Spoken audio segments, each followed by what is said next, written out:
Enne yatena se ye de nananom nsem de ebremo na ye hwe mom ye nkɔhwɛ video bi mra efa nanadom ahene ho ene me wofa lawyer Anoche Frimpong ensem wɔka de fa sebi eye kumase ho ena afi so di ntia entokwa bi aso kra nkɔso enti mom ye nkɔhwɛ mra ye ba na ye de ho nkyiremu ahodo de ebi mususu se entokwa bi ekoso wo bono ewo nanadom ahene ene asantente mabrempa entesa mom ye nkɔhwɛ videos ni mra ye ba na ya kyere ba bia sebi nadom ahene ete ansana ko ofri hanom edi akwa baby asese wote ye de ho adesuo nyina bibi okotena tena ye nyina no ye de ebebrom kase din no eye maami fozi ye nkɔhwɛ videos ni mra enne baby Kumase no ewo no ye kamea ye se nka eye domafo ne dia na ye aman mienu eka doma ho ena omote saa state no ba ko ne tafo eye Kumase tafo ya ena amakom efe doma miensa no ena nke Kumase man we say eye one dia. Okay. Womote ho no wana asante, so you see say omo ase no wasante more than the bono no. Omote ho no ena asantefo nso no omo nte Kumase ya miken omo obekwai area aye fra ho amanse no omo ba besre eyifo no domafo so omo pe baby atena na domafo de won wasase de ma asantefo no omo fi amanse eba no omo ye kakra bi anche no omo fa asase ni nyina. Okay. Ena domafo no bufuye nti ede ntokwa ba wontem ema asante hene a no toso miensa eye oti akantan ene wo mo kun ma opirae nti anche ena owuye. Okay. Ena omo di wahene foforo si so efe na obiri yeboa. Okay. Eno nso so oba betua ntokwa no so because domafo ne pe won wasase ena asantefo na fa ehwo nyina no mo tene ko ba bia nti the next war no omukum obiri yeboa. Okay. Omukum obiri yeboa na chese asantefo no ehwe nipa foforo a obeba bedi akonwa no. Okay. Nti na ese osei tutu a na osomo wode nkyira wakopie ewo akwamu. Yeah. Ono ene konfa no che ye nadamfo se ne enim story no wo mu eba. Yeah. Wo mu ba ene ne ma wo mu tumi defeat de doma no was simply because wo mu fra kwa mu ba Christian Castle ebeto tuo na ancestors kuma wo mu mema hanan 400 very strong soldiers said wo mu enka wo ho to wo mu duru ho no weapons no wo mu de kwai na interior fo no wo mu hu ne bida on se cost fo na ne abrofo di edwa nti wo mu hu ade foforo nti ema eye so easy so mbe defeat doma na omu ekum doma fo so hene a oye doma akusi nti na chesa aye 11 na mo afsantefo amfanso a konfo anochi hye yempam wo mu firi okra ne wo aye ne yemusuo. Video no ene yakwa kwhwe ede aba no eno nti adesua kwanso no ye baba besua ba bia doma sebi ofiri esumenya ba ye obetena ye ansa na obaba betena ba bia wote a opem so setu sebi woni obri yeboa omokun ni mu no nam so ma kwaman hene na obri yeboa eto wa kono no eno na ye baba besua ho ade no na adesua mu no yesua atafo abakosam no yesua se ebra sebi na nansa sesreku ekra koye no a ne nsamanse wo hye se ofiri mu a ne nua ba a na odi ade se hema ohema no na nankansa wonfa na konya emfa emma ne mma entafo no panye owo mu no na enam do a na baatan no ewo na sebi na nansa sesreku ne nua ba no ewo de ma atakakra ne ntino wone nananom enum bi eka omu bo mu fa asebu akwanso de akonya ne ma atakakra ena mpanyinu mu aka no so onwo ye wadwen se da bi se wo hene kese na nansa sesreku aka asam aye ntimi ntwena no mfa enwofo enu nti nam so ma akwamu ntokwa no ehyase enu na nankansa a wo ye doma hene emaame wone sabre no na doma hene na ne din ede obri boahe enu wone ne maame nkansa ene nananom a ono omo nyina fa asebu akwan so ede obi yebo a esi akonya so no omo nyina eteneye efiri akwamu ono mo nenemu omba natafo ka wo mo ho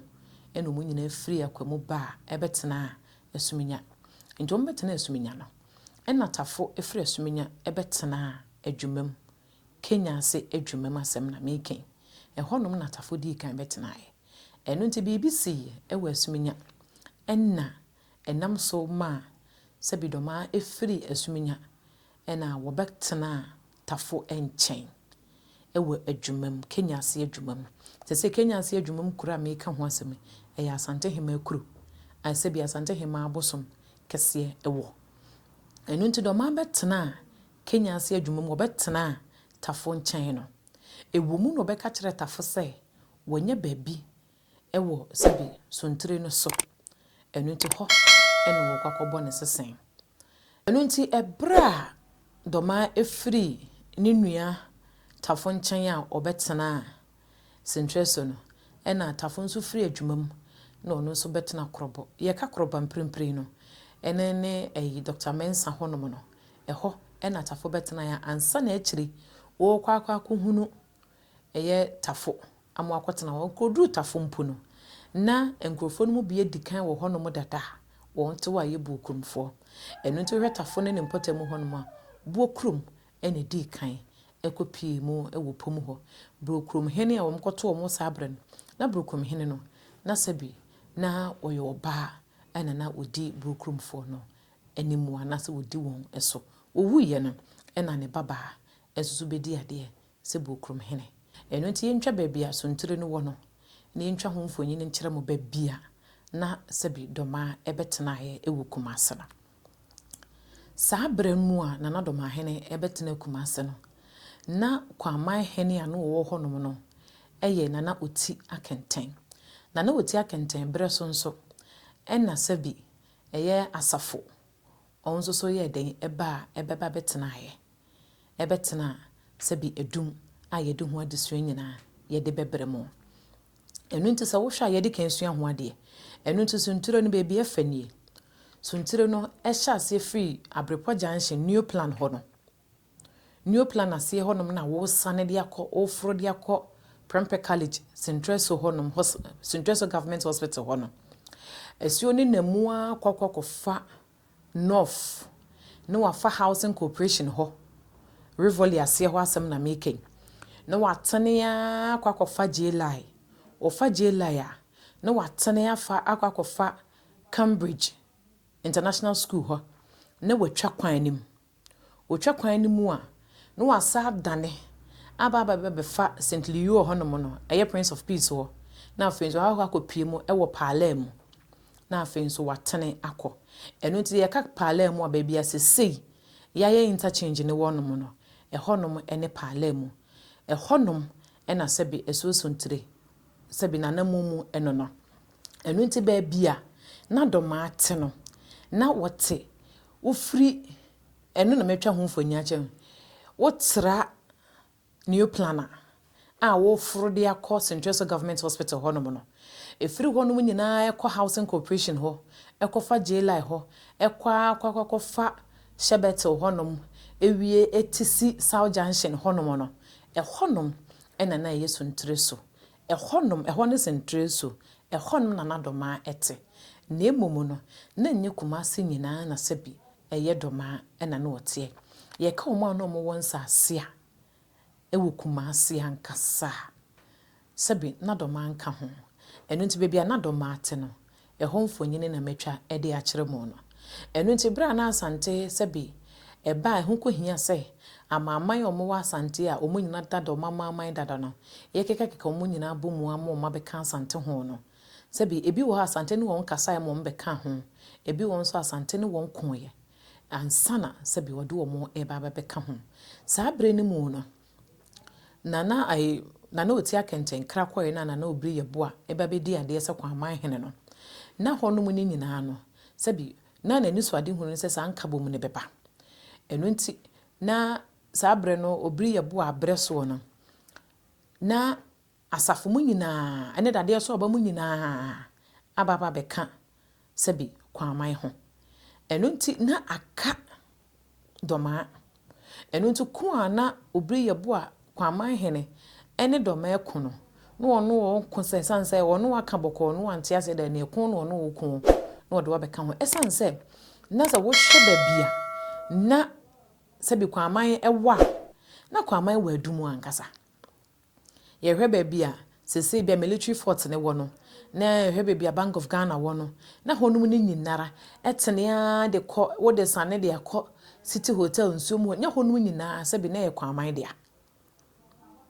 na honum nyinara na ye sebi na ye kwaman de esane de ba dominance honum dominance sebi na honyina ye kwaman de sebi eyi osanta hene de ma ne ba dominance o hene ba dominance na honum nyinaa eye wonde esanse honum mpo na sebi so sebi nyado honum na sebi obri konfo abreso no ma sumankwafo no edi kan kwakotenae enunti omo we so won ko omo ne ko ya senka obaba be kansan obaba ka kwaman ho na kwaman etre na ahyem sabre ne intertribal wars no na ehuredi kan esanse so pese wo tra je se wo ko no wajeje amama ni bia yede aka ho ma wasase ayekese enunti ko ne mu no a sebi do manne kwaman ko no a na obri yebo a etuo kasa na nasa wo toye no ne wofa ase opemso se tuba be di ade no ekon edi kan wo kon ye no na eno na ye doma ekon no eno nti wone ne kon ye a wo pamo doma ema omu free centreson bebe omu di kan esa de omu ni kire eye boma ye ka boma ewo be so wo kotepa ewo bechem kwanso eho ena boma wo boma asante sa de kon no to a doma ewo boma ena omu free boma kokotena abisim enu nti na akọ boma neni ya de sebi wo hene wo doma no ono ana sai sebi ono ana na de hye ni bi enso so ewo boma enu nti ofiri boma ena wo kwa abisim enu nti abisim ena opemso setu ekotwa ena etwa doma kusi etino enu nti omu free abisim no ena wo mudu wo mani ekire Ivory Coast enu nti kira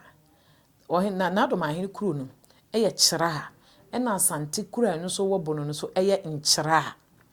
enti otwamu wo kira ansa na woko Ivory Coast eye buntuku ehonom ena doma akokekere na hene kese a efense asante sa akotoa wo ho ekomi ense ne nyina mu ansa na wo mu se ba wo machi omo ba wo machi sa ba abono no na omba wiem ai wamfie fo no mo ho na wamfie ene wo manafo enu nti omba na wamfie ne wo manafo fo no mu nyina ye agonafo a wo mufiri de nkira ena omba bo mo sesen ewo ho omba na omba bi tina he say mabade ne monkotena ai fense pepo na pampamu ho no ye no wampamu eneni ne wampamu gusu wo ho na di eda so no eye doma akwamu a eneni ne kuro no ewo ho ansa no mutena wampamu a enne kuro no ye doma akwamu no omu firi ho makakotena doma ahenkuro enu nti se ye ka babia na Kumase babia na doma awa enu hu mfoni ne ye twade akira na emumu no na ye ka Kumase nkuro dodo no a na omu wonsase no a na ye tafu asafo asokore mampon ene won wa waka a ye de ho adusua nyina ye de ebebremo eno nti babia na domate ewo enne Kumase mu no ehu mfonyini ene ye twade akire wo no da ne da ye de wo ho se yesua de ade a ebeboa ya mayemu ayedu ye nananom yabakosem ene meye danso yabakosem ene mayemu eyeduru eno nti da ye tenase adusua nkwane ye de eba midin ede ma mefozi otwe da mponyankopon ya adoma yebehia makramo